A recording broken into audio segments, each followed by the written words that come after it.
And here's a really interesting part of the story.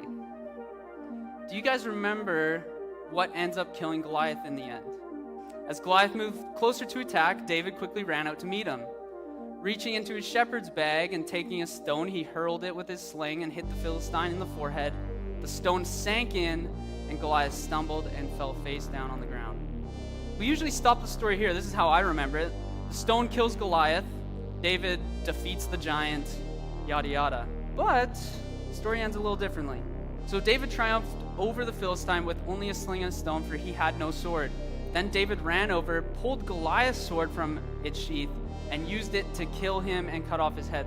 Jesus also cut off the head of a giant with its own weapon. And it's interesting because David didn't enter the battle with a sword, but he left with one. Jesus didn't enter his battle with the keys to the grave, but he left with them.